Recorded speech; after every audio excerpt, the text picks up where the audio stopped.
Our next panel, 45 Years of Terror, the Islamic Republic's War on America, will explore the Islamic Republic's hostile actions against the United States and will explore how these activities have adapted and increased over time. Joining us for this panel are Elliott Abrams, former Special Envoy for Iran and Senior Fellow at the Council on Foreign Relations, Brian Katulis, Senior Fellow at the Middle East Institute, and Morgan Ortagus, former State Department spokesperson and founder of Polaris. The panel will be moderated by Khansarinia, Mufti Vice President. Welcome. It's really a pleasure. I won't take up valuable time that you all can have listening to their responses with their bios, but let it just be said that they are illustrious, and I think that most of them, actually all of them, are well known to you. And so thank you again, Morgan, Elliott, and Brian, for doing this. I think that for each of you, this is your second, if not third, Iran conference with Mufti. So we're very thankful that you're back with us once again, and I know that the audience and those who are watching it, whether they're across the country or in Iran, certainly appreciate it. Mr. Abrams, I'm going to start with you. This panel, as we know, is about nearly half a century of the Islamic Republic's terror and its war on the United States. And I think that it's fair to call it a war. I'd be interested to know if you agree with that assessment, even though it's perhaps not declared, but maybe in the policy of death to America, there's some direct declaration of war to be found there. You've obviously followed this issue, sir, for, if not all of, most of these 45 years. What have you seen as the trend lines in these 45 years? How has the Islamic Republic's aggression towards war on the United States changed over that time? What have been the constants? What have you noticed as you watch this over these decades? Well, first, I'm delighted to be here with my fellow panelists and all of you. I think the trend line is pretty steady. I mean, you begin with the hostage crisis, which is an act of terrorism. And then it continues with the killing of Americans, the Marine barracks in Beirut, for example, Khobar Towers in Saudi Arabia. Sadly, the other part of that trend line is the failure of the United States, except on very rare occasions, to push back. So the Iranian regime learns from this. We can keep doing this. This is okay. And if they're not going to respond to the killing of Americans, what will they respond to? You see it during the Iraq War. So I think from the point of view of the regime, it looks like a successful policy. You can kill Americans almost with impunity. And what you hear from Washington too often is, oh, we don't want escalation. I mean, I hate to say this, but I think from the regime point of view, you've had a pretty steady and from their point of view, successful policy. Brian, in terms of those trend lines that we've seen, Elliott talked a bit about what we've seen from the regime and to an extent what we've seen in response. Can you tell us a bit from your perspective what over these 4 decades the U.S. response has been to the Islamic Republic's aggression? Has it differed from party to party in your view? Were there times of bipartisanship or nonpartisanship? What era do you see we're in now? And if it's not nonpartisan or bipartisan, is there a way to get back to a bipartisan Iran policy? That's a great question. And first, Cameron, thank you and Mufti and everybody in this room who continue to fight for freedom in Iran. It's an important cause that in this time of turmoil, I know a lot of people in this room have been working for decades about that, and I hope we get to those questions about what we can do about it. If I could characterize how I see the U.S. response over these 4+ decades, it's sort of what we're seeing today, unfortunately, and it's consistent across administrations, and I say this with due respect to those who served in the Bush administration or the Trump administration or Clinton or Obama or Biden. The approach of the U.S. has sadly been reactive, tactical, and crisis management driven. I'm a football fan, American football fan, sorry. And we've been basically playing defense and reacting to the plays, and we're not doing it in a coordinated way. And the two things that I think are missing, and you mentioned one of them, and I'm going to talk about it in a moment. But I think the first thing that we need is a much more cohesive partnership, if not alliance, with friends in the Middle East to deal with this. And no administration has been very good at doing this. I often use this analogy. If you look at today's Middle East, it's kind of like the Wild West in the 19th century. And what was effective in the Wild West? The Wild West was a place where people were searching for gold and pockets of prosperity and some stability, but then there was instability. And the biggest sheriff rounded up a posse.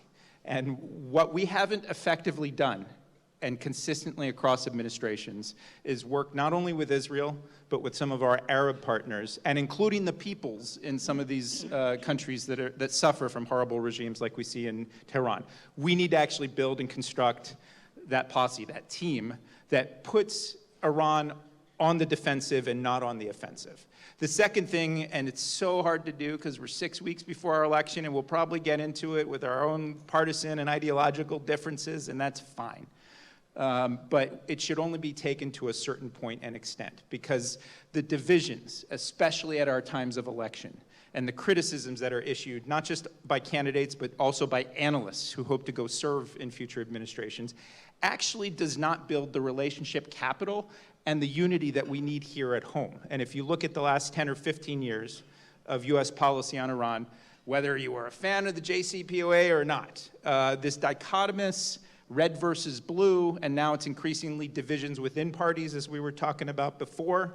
The fact that the vice presidential candidate, J.D. Vance, spoke at an institute that espouses a lot of views close to the regime in Tehran. And that's a real challenge. And what I'm saying is we should fight things out in politics, but then we should come together and do the sorts of things to build unity at home. Why? Because regimes like Tehran, in addition to China and Russia, seek to exploit those divisions for their gain, to stymie and to promote dysfunction in our system. And it's not a soft kumbaya thing I'm saying right here. It's something that's core to our national security interests and those of our allies and partners in the Middle East. And not only, I think, do regimes like the Islamic Republic and the CCP in Russia look to exploit those differences, but they look to bring them about or to manufacture them even, and that's one thing we're going to discuss later in the panel.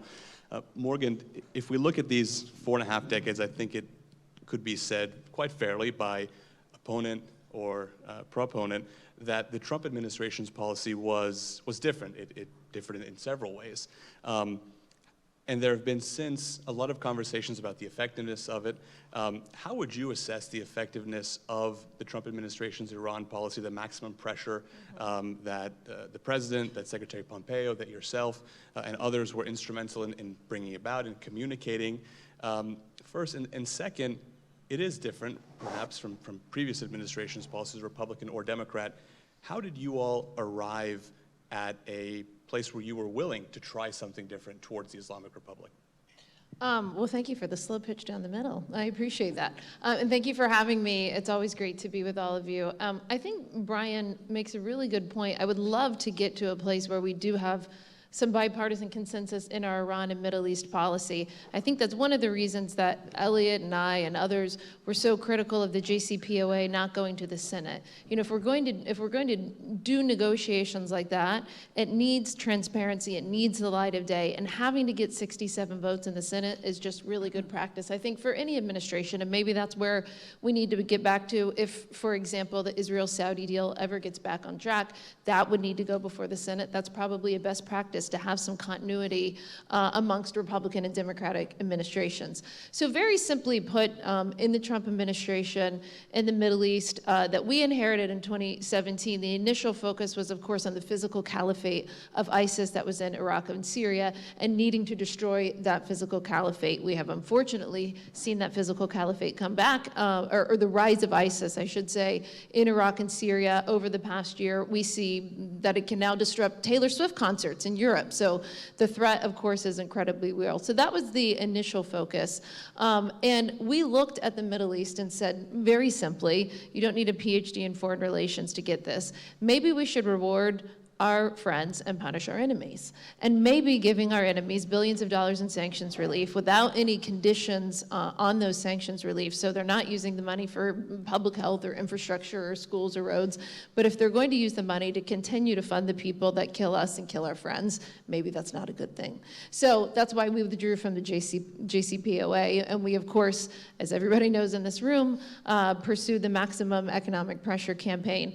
One thing that I would say is really important as we try to be forward-leaning and to look at this, because I could go through all the reasons why I think our policy on Iran worked, even though it was unconventional. We had to reestablish deterrence, of course, after the Iranians took down our drone, and we didn't do anything about it initially, and after the Shia militias were going after our troops in Iraq.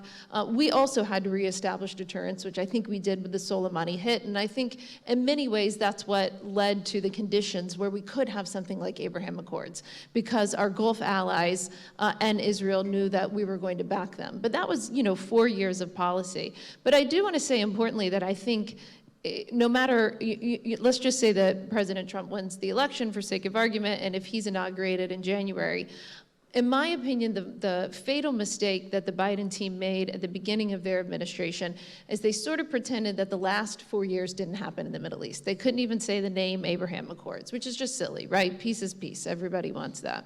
And I think they have come around, more sanctions, more actions, taking a much tougher approach to Iran. But it was sort of like, they sort of looked at the last 4 years and said, well, that was weird. We're going to go right back to where we were with the Obama administration. I don't know if former President Trump's going to win. I don't know if he would ask me to serve. But if he did, or whomever the new team is, I would say you can't pretend that the last 4 years didn't happen. You would need a maximum pressure 2.0, right? You would need new and creative ways to bring back leverage, because we have failed from a deterrence perspective. And also now we have the reality that we have this quartet of evil with Iran, with Russia, with China, with DPRK, and they have created this supply chain of terror where they can rearm themselves and resupply themselves from a military hardware, drones, munitions perspective. And we're going to have to get incredibly creative from a whole of government approach for how we actually interdict and try to stop that supply chain of terror. So I think you guys have probably heard me for 6 years at this point defending the Trump record on our maximum economic pressure campaign towards Iran, which I'm always happy to defend. But I think as we move forward, whether it's Trump or Harris, I don't know how you could look at the situation that we have right now, where we've had 4 years of the Islamic Republic of Iran trying to assassinate former President Trump, my former boss Mike Pompeo, our friend Brian Hook, Robert O'Brien, others. You can't have an enemy state with active assassination plots on former government officials happening. I mean, 4 years ago, 3 years ago, when that started happening, the administration should have been much tougher on this. Again, I have no clue if President Trump would ask me to do anything if elected, but I can promise you if he does, we will never, ever stand for the Islamic Republic of Iran trying to assassinate Biden and Obama officials on US soil. It will not happen on our watch.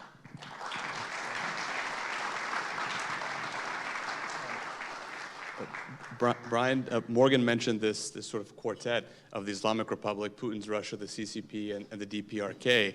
I think there are many people who thought last year that when Putin invaded Ukraine, and it became, 2 years ago, when it's been so long, when he invaded Ukraine, that it became such a cause célèbre broadly, but particularly, I think, on the American left of center.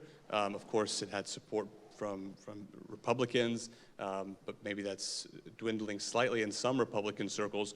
Why do you think that the so obvious connection between the Islamic Republic and Putin, the fact that the Islamic Republic is now supplying Putin with drones, obviously financial support as well, logistical support, why is it that the connection is not drawn between a cause that, the Ukrainian people's cause, that I think so many left of center see as a fight for freedom and a fight against aggression or imperialism, is not drawn to the Islamic Republic, and people perhaps, maybe this is a mischaracterization, but I think perceive some on the left is saying, well, the Islamic Republic is not the imperialist, but the Islamic Republic is the opposite. It's the victim of imperialism. I know that you make that connection, but why isn't it made more broadly in your view? Well, it's not just a problem on the left, as I was saying before. And I think there's a new paradigm in the politics of U.S. national security I've talked about before. It's not red versus blue or Republican versus Democrat or even neocons versus liberal interventionists. It's clowns to the left of me and jokers to the right. It is this big middle, actually, and if you look at numbers from politics, where the American public is at, on Ukraine, on Iran, on China especially, and there's been a great deal of consensus, thanks to a lot of people on the House side, in particular, working on the China Select Committee to build this consensus. The American public can be led there in a very, I think, real way. What we don't have, and it goes for Iran policy, but especially the Middle East and in other places. And one real troubling event for an internationalist like myself when it comes to politics that happened just in the last year is not just the October 7th attacks, and it still shakes me and should shake a lot of people more than it should. When President Biden went to Israel and embraced Netanyahu and then came back, a day or two after he came back, he gave a speech to the nation, and he called for a robust international connection between these three challenges that you raise. And he asked for one thing from Congress, which was funding to support the security of Israel, to support the security of Ukraine, and to support the security of Taiwan. And it wasn't because of the leftists on college campuses that were protesting the Gaza war, largely, not at all, that this funding measure was held up. It was held up for a different political reason and a very real challenge and threat. I'm not dismissing it, but the threat of immigration and the threat of holding 6 months of funding up for Ukraine, I actually think could be devastating for their campaign. And it was used mostly by voices on the right to actually stop for a more robust response. And that was after Republicans and Democrats in the Senate came together on a deal on immigration to solve that, and then still it was stonewalled. Finally, we busted through that. Back to your question, though, on the left, and I don't want to dodge it. I actually think there has been for decades a willful blindness. There's been forever a part of the political left that is anti-imperialist. There's also now new voices on the right, which is what I call the Blame America First crowd when it comes to the Middle East and Iran. That we're the problem and we're not the solution. I've heard this before in previous debates in my previous job when I was at the Center for American Progress, and it was bonkers to me that when, for instance, the largest attack on an oil facility in Saudi Arabia in 2019 occurred in Abqaiq. And you had two responses. First, you had no response from the Trump administration, right? And some Middle East analysts essentially say that that was the moment when the so-called Carter Doctrine of defending our partners in the Middle East ended. Now, they did do the Qasem Soleimani strike, as you mentioned, a few months later. And I'm not certain it really restored deterrence, because when I look at the Houthis and their actions, even under the umbrella of maximum pressure, and how they actually built their capabilities even stronger than it was before in 2015 and 16. So there's a challenge, a real challenge on the left on these issues. But what I'm submitting to you is it's also a problem increasingly on the right.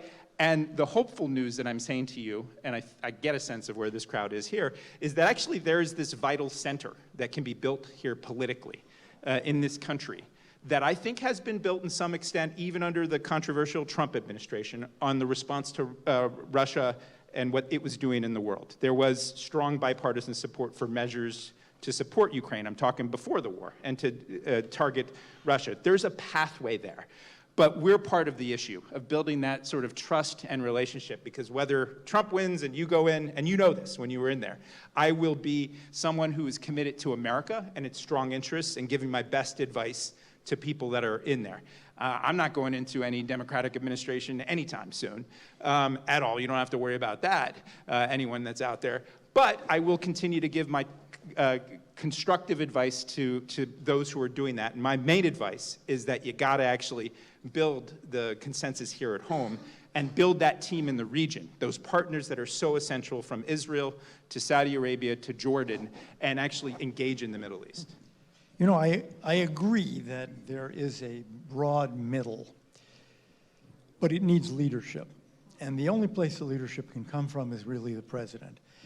For example, if the president, any president, said, why do we have a Navy? We have a Navy to keep the oceans free and open. And we're not going to have our Navy sitting there, sitting ducks, while Iran attacks them. I say Iran, not the Houthis. There is no such thing as a Houthi ballistic missile. Those are Iranian missiles that they gave to the Houthis. And then they shoot them at our ships. And what do? I'm sorry, I'm not going to use a football analogy. Let me use a baseball analogy. we send the Navy out there to try to catch as many flies as they can in the outfield. We never let them take a turn at bat. That's what we need to do now. And I think if a president said, we're not putting up with this, I am putting Iran on notice right now that if one of those so-called Houthi missiles hits an American ship, you will have no Navy. The Iranian Navy is gone. You know what? It would stop. And in 2020, when there was an upsurge in Shia militia proxy, Iranian proxy attacks in Iraq and Syria on Americans, the Trump administration did, in fact, tell the Iranians through a variety of channels, told the regime, if an American is killed, we are not taking our revenge on a proxy. You will pay the price directly. And guess what happened to the proxy attacks? They decreased by 90% in a couple of months. So the regime is evil, but it's not crazy. And if an American president says, here are the rules, I think there would be extremely widespread public support. But, and just to follow up on what you're saying, we do have somebody that's doing that. The American president is not, but the state of Israel is. So the Houthis have been awful quiet for the last month, haven't they? I wonder why. Well, So, they you know- actually struck. They just struck in central Israel. Like I wouldn't be calm about the Houthis being quiet. No. They'll come back up again, of course. But I think the state of Israel, they will absolutely start back up again. I mean, we have the nightmare scenario that all of us said after 9/11 that we wouldn't let happen. What did we say after 9/11? That we were not going to let a terrorist group have the capacity and the capability to hit our homeland, to hit American troops and our interests with sophisticated weapons. And now they're shooting freaking ballistic missiles at us. Oh, and by the way, we're pissing away about a year's worth of our TLAM supplies that we're not going to be able from a production and manufacturing perspective to keep up with. So that's, we could get in a whole separate discussion of the future of warfare, and I'll let you go back to moderating. But to your point, that action would work if an American president did it, because the state of Israel is doing it. So thank God somebody has a risk calculation that they're willing to take on the Islamic Republic of Iran, because you know what? They're not 10 feet tall. They're bullies, and once you punch them in the face, they back down. I had a sense when I was going to moderate this panel, it would be very easy work for me, and that's proven to be very true. You all, and I regret only that we don't have more time to listen to you all. But keeping on the topic of the Persian Gulf, Mr. Abrams, I want to come back to you. It seems, I think, that for most Americans, after 2 decades of some sort of, more than 2 decades, some sort of involvement in the region, I mean, you mentioned the Middle East, you mentioned any of the countries there, you mention Iran, or you mention the word democracy or human rights, I think people sort of freak out and say, look, we've had quite enough of that. We don't want to go back in. And it seems, as it is physically, it seems almost as far as it is away physically, thousands of miles away, not something that's relevant to us. Can you explain, not for a Washington audience, but for somebody in Middle America, what the Islamic Republic is doing in the Middle East right now, whether it's direct or whether it's through the Houthis or Hamas or Hezbollah, and why that matters, not broadly in terms of our national interests, but acutely for an everyday person? How is this hurting them, and why does it matter to stand up to the Islamic Republic? I think the Islamic Republic, the supreme leader and his predecessor, Khomeini, have a view of how the Middle East should look. And the way it should look is one country, Iran, should dominate it. It should dominate the Persian Gulf, It should dominate, therefore, world oil markets and world oil supplies. It should dominate the Shia shrines in Iraq and Mecca and Medina. It should expel from the Middle East the United States, and it should destroy the state of Israel. Now, when the regime comes to power in 1979 with these, I think these were the goals from the beginning. It seemed crazy. When the Ayatollah Khomeini drank the bitter cup to stop the Iran-Iraq war, again, these goals would have seemed crazy. 2024, they don't seem crazy. What would our world be like? Well, if you are interested in the Christian populations in, say, Lebanon or even Egypt, we know what their future would hold. We have seen what happened to the Christian population in Iraq. We know exactly what would happen to the Jewish population in Israel. We know what would happen to our own economy if they got a hold of world oil supplies. It's true that we are now producing much, much more, but there's one global price of oil. So we would be watching a regime take over a significant part of the Middle East directly and through its proxies, and then we see it making common cause with our enemies in Russia and China and elsewhere. And this is no longer a sort of thought experiment. They are shipping missiles to Russia to use to kill Ukrainians. So all of this is actually developing. It's no longer on the books. It's actually happening. And it will create a world in which the interests of the United States, including the security interests, change.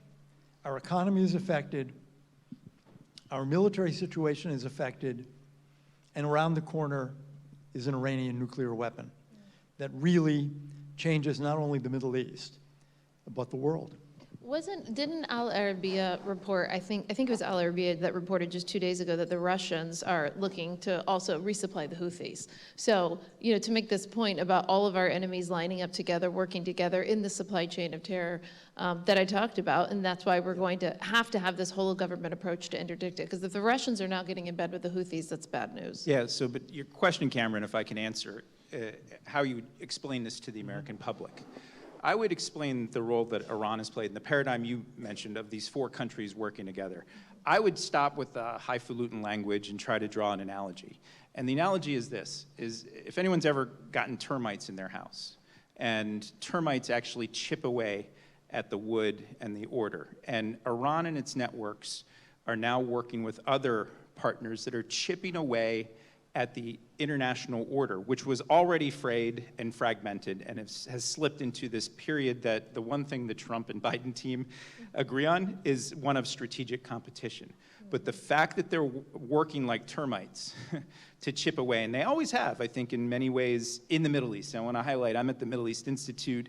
We've embarked on an Iran initiative we should talk about, where we're putting a lot of product out, including with Alex Vatanka. I'm glad to see Patricia Karam will be on the stage. She's part of our team now at MEI. And it's trying to deal with this geopolitical problem, but the analogy is simple, and go to the American public, and they know it, right? They know it because of the history of hostages being taken in the so-called revolution, the Islamic Revolution. And I would say make this directly related to their lives. Both Republicans, especially Donald Trump, and Democrats, they're okay at it, have made China relevant to the lives of ordinary Americans. A similar thing has not happened on Iran or largely on Middle East policy. And we have this sort of sectarianism or ethnic sort of divisions in our own country over these foreign policy questions. And what I'm saying is, yes, all of these ideas actually are largely good, but you then need to communicate it outside of your circles here in this conference room and talk to those and speak in a way that I think you see this happening with Zelensky here as well. The fact that he went to my home state of Pennsylvania and Rich Verma, a friend of mine who works at State, greeted him there. And they're talking about this issue of how Americans and American jobs are actually created in strengthening the national defense industrial base, right? And again, these are Democrats. Some people don't like them, but these are also people who are trying to serve their communities and connecting those communities and those jobs to actually a vision of American internationalism that is reformed, that has learned the lessons from the last 20, 25 years, and communicates that clearly. Well, talking about bringing it home, Morgan, I wonder if you can talk a bit about, I know that you and your team at Polaris have been following this closely, you've written and talked about it extensively, the threat that the Islamic Republic is posing directly to the homeland in a variety of fashions. First of all, attempted assassinations of senior American officials, which you mentioned, the former President of the United States, potential future President of the United States, your friends and colleagues on this stage, senior U.S. government officials. Beyond that, which we sort of see in the headlines every now and then, what the ODNI is telling us about the regime's attempts to undermine our democracy here in the United States, to infiltrate the elections, to sway sentiment on university campuses. Can you give us a sense of what you're seeing, how widespread this is, how much of a threat is what the Islamic Republic is trying to do to our institutions and to our democracy here at home? Yeah, I mean, you just went through the laundry list, but probably worth repeating. And we know, and I think the DNI and others are doing a pretty good job about trying to shine light on this and to show what the Iranian actors are trying to do in our election. I think that it's important. They're clearly not as sophisticated as the Russians or Chinese at doing this, but still pernicious. And so, in addition, you know, you talk about the university campus protest. Again, according to the Biden administration, these are protests that Iran is trying to fund, and for the same goal that the Russians and the Chinese have, that Brian talked about, to foment unrest in the election. You know, it's not new. They were cyber actors in the 2020 election as well. We now know, again, from the Biden administration, that the regime has hacked into the Trump campaign emails. And again, I do think it's a positive thing that the Biden administration keeps calling the regime out for doing these things. But I think, you know, when you talk about assassination attempts on U.S. soil, when you talk about what they play from a cyber actor perspective, not only of hacking into the campaign, but all of the disinformation online, and of course actually funding these anti-Semitic protests on college campuses. It's you know, it's not good. It's pretty bad. But I think the more that we call it out, the more that both sides call it out, at least it will expose and shed light on what's happening. But the real question is, how do you deter them from doing it? And that's, I think, the fundamental problem that we have is the other side has to feel a cost in order to be deterred. So my question would be, what pain, what cost does the Iranian regime feel from the Biden administration that's going to force them to stop these actions, that's going to deter them from taking more? And that's what the Biden administration or the next Trump-Harris or Harris administration will have to determine.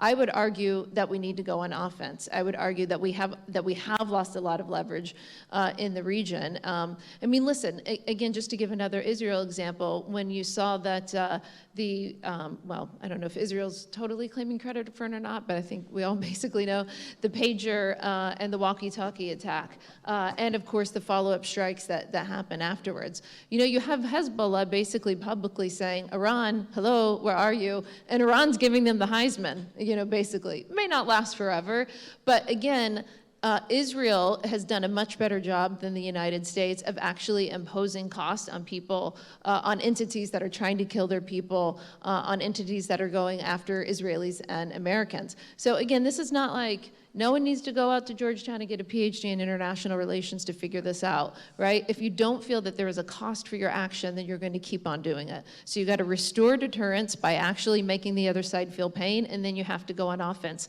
so that not only do they learn that they can't do it, that they don't even plan any other attacks. I don't think you need to go to Georgetown. You can stop by FedEx and send off a few pagers to some people in Iran, and we'll see how that goes. Elliott, talking on the same topic about the regime's influence in the United States, a threat to democracy, as we say this, the Islamic Republic's delegation has been in New York for a week now, several days. The new quote-unquote reformist president that you and I discussed yesterday at another event addressed the UN General Assembly. He was mourning his sadly dead colleague, Mr. Raisi. I know we're all quite sad about that.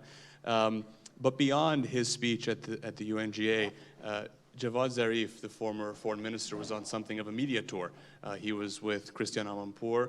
He was with... I think they're best friends. Yeah, he was with Ian Bremmer, perhaps another friend. Yeah, right. He was all over the place. Why is it, and of course, I think beyond what the public might expect, why do we let these guys come here? There are, of course, diplomatic protocols that require us to have some people come here, but this was quite a large delegation. It was not Pezeshkian and a secretary and a few security officers. It was people going shopping, and they're chanting death to America at home, but here they're going to, big box stores and bringing things back to Iran, probably a sanctions violation, I would think. Why are we allowing it to happen at this level, and how effective has somebody like Zarif been in shaping the narrative, being on all these news programs 24/7? We have an obligation to allow members of the UN to come to New York, to the UN. But as you're suggesting, how many? What's the delegation? 5? 25? 105? And what are the geographical limits? We imposed some very strict geographical limits on the Iranian mission to the UN so that they couldn't float around and, for example, go visit colleges all over the country, but they had to stay around the UN. That's what they were theoretically there for. The Soviet Union, the Chinese, the Iranian regime have always had 1 or 2 or 3 people who are very good at handling Americans. These are their barbarian handlers, you know? And Zarif was one of them.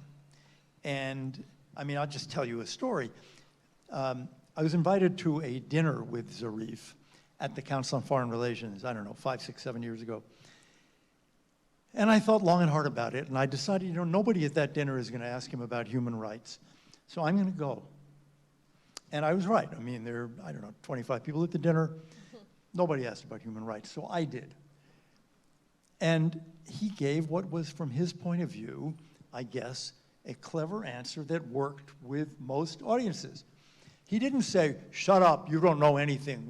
He said, this is a real problem. I know, we all know. And I'm working on this problem. Many of us in the government are working on this problem, and we need your help. We need your help. Because when we have this terrible rhetoric, then it makes it so much harder. You know, I just throw up all over the table. But I looked around the table, and you have, you know, people from Wall Street and major companies and think tanks sitting there nodding. Yes, he needs our help.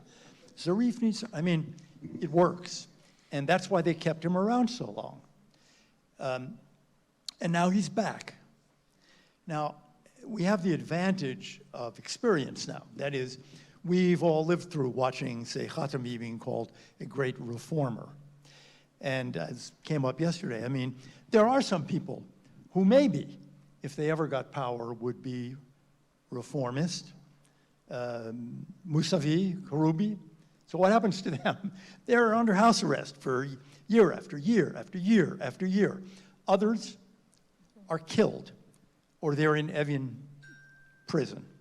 So it's on us now. If we take seriously a clown like Zarif, whose job is to lie to Americans, that is his job, then really it's our fault, because it's crystal clear that he has about as much clout, as much power with the regime and with the IRGC as I do. I want to be respectful of all of your time, and I know you have some obligations after this. So I want to go briefly with one question, the same question to each of you, and it's perhaps slightly off topic of the panel, but generally related. We've discussed for the past 40 minutes the threats that the Islamic Republic poses to the United States and what they've been doing for decades through their proxies, themselves directly, here at home with their propaganda warfare through folks like Mr. Zarif. If tomorrow the Islamic Republic falls and the Iranian people and their democratic movement are successful, how would you see a future relationship between the United States and that Iran, not the Iran of the past 45 years of this regime? What would a relationship between our country and Iran look like if things were a little bit different? And maybe we'll start with Brian. Yeah, I think I love that vision, and I think we should keep that in mind. And if you recall, I started with this notion of thanking you for all of your work that you're doing for freedom in Iran. And I know it's probably a rare thing to hear from somebody on the center left, but I do believe it's an essential cause, and how we think about that together to help it is important, first for the people of Iran, but then second for the reason why you're asking the question.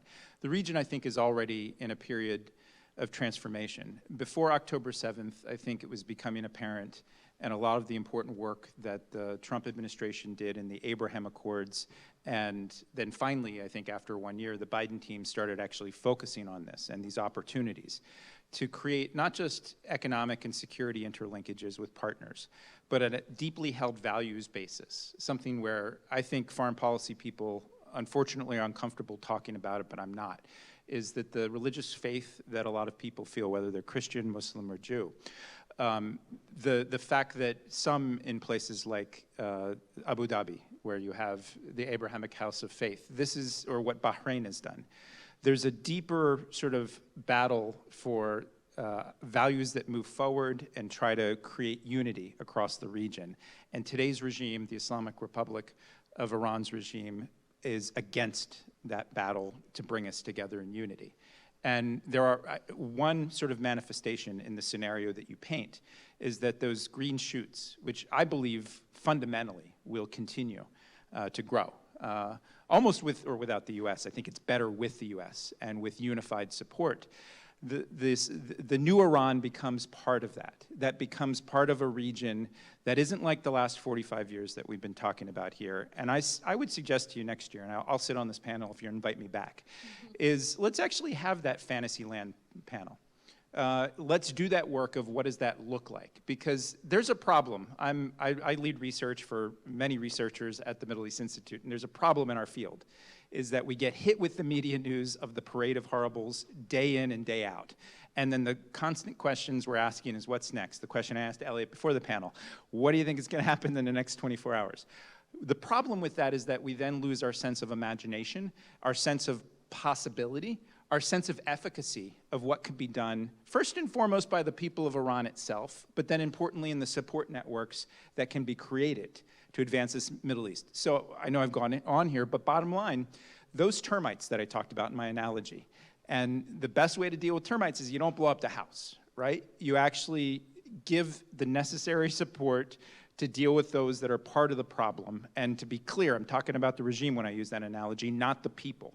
You need to figure out how to actually strengthen the whole house. And I think what would happen is that new Iran would be a partner with the United States, but then also with Israel and with some of these pragmatic, forward-looking Arab partners that are already doing the work for themselves and for their own self-interest.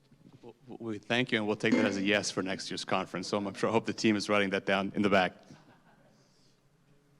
If you try to think of what are the issues that so deeply divide Iran, the country, and the United States, there aren't any.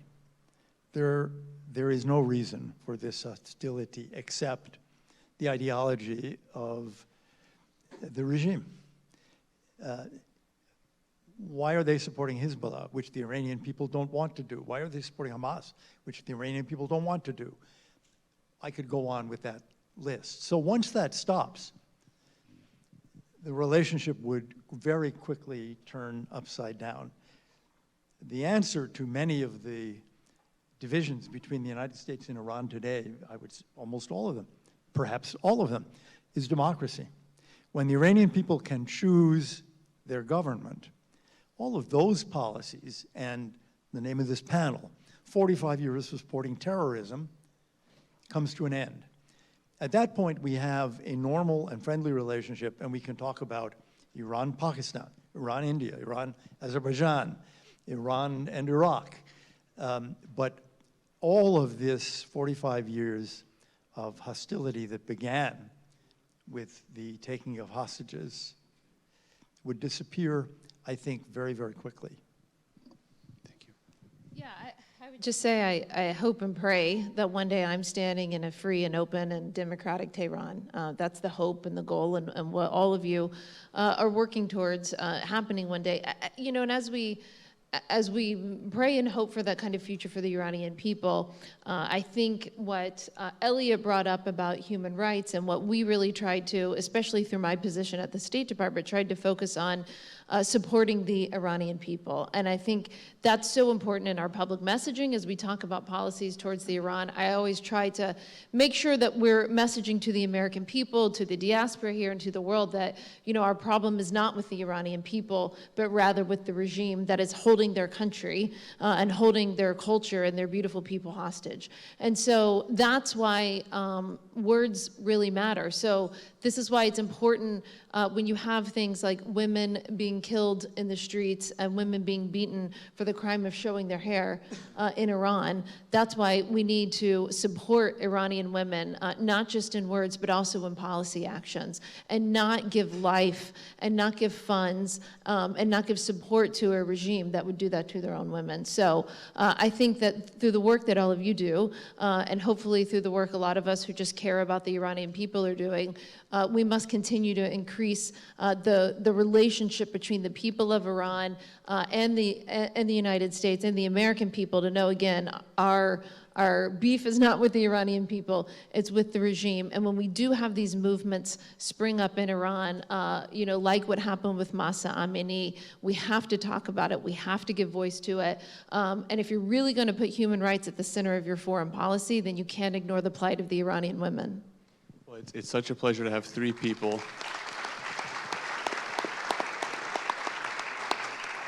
Three speakers, three leaders like yourself who are not the people that Mr. Abrams talked about at the CFR event, bobbling their heads at Javad Zarif, but coming to meet with the Iranian American community, human rights activists, and so many. So join me in thanking again Morgan Ortagus, Brian Katulis, and Elliott Abrams.